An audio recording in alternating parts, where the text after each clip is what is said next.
Hi, it is Jen again for another chapter in this course. Thank you for being here and welcome to the Workout Terminology chapter. As with any new topic and experience, there are always specific terms and jargon that go along with it. Fitness is no different. In this chapter, I will explain terminology you may not be familiar with. I hope that this chapter will provide you a better understanding once you hear these things in the gym or read them in the program I've outlined here. Cardiovascular training. Exercising strenuously enough to improve the heart's ability to pump oxygenated blood throughout the body, also known as aerobic fitness and commonly performed on fitness machines or with activities such as running, biking, and swimming. Complex carbohydrate, a source of energy for the body that comes from food, which contains starch and fiber. Whole grain foods are complex carbohydrates. Without a proper supply of this carbohydrate in the body, a person would be limited in their exercise performance potential. Compound set, performing two exercises back to back with no rest in between of the same muscle group. For example, pairing the bench press with push-ups for the chest. Sometimes compound set is used interchangeably with superset. Drop set, performing an exercise with weight until reps are finished or failure occurs, then quickly decreasing the weight and performing another set without rest in between. Dynamic stretching, movement-based stretching. This type of stretching uses momentum and force to take a joint through its range of motion. Example would be leg swings. Failure, the moment when your form breaks after repeatedly performing an exercise. Fat, a macronutrient in the body that is stored and used as an energy source. Fat also provides body insulation, aids in digestion, protects organs, and provides satiety. Fiber, an indigestible carbohydrate within complex carbohydrates.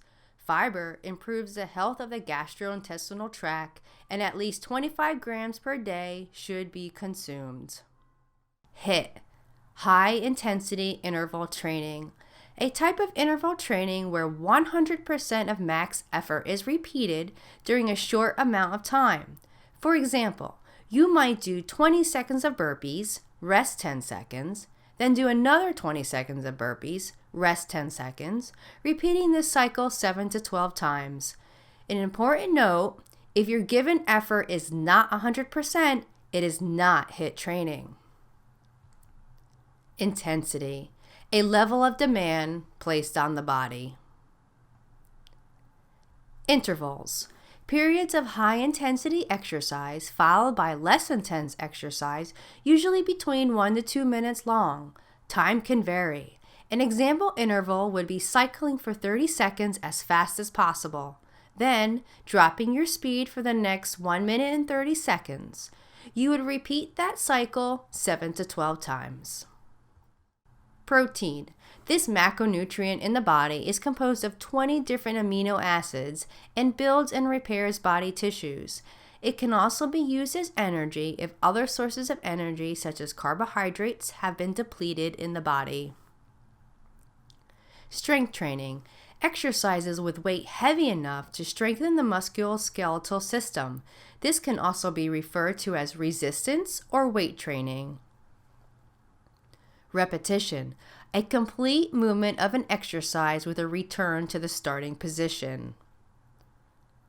Rest period, the time in between working sets.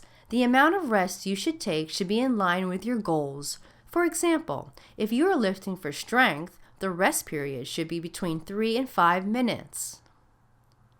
Set, the number of times an exercise is performed in a given workout. Simple carbohydrate, a source of energy for the body that comes from food which contains sugar, such as fructose from fruit or lactose from milk. Steady state, a form of cardiovascular training where a person maintains the same intensity over a set duration. Intensity is identified through things such as speed, levels, and incline. Superset, Performing 2 exercises back to back with no rest in between of opposing muscle groups. For an example, the quadriceps and hamstrings. Sometimes superset is used interchangeably with compound set. Tricep. Performing 3 exercises back to back with no rest in between. I hope that this chapter has cleared up any questions or confusion that you might have had. If there are any other terms you are unsure of, please contact me and I will be sure to update this lecture with those terms as well. Thank you for listening, and I will see you in the next chapter.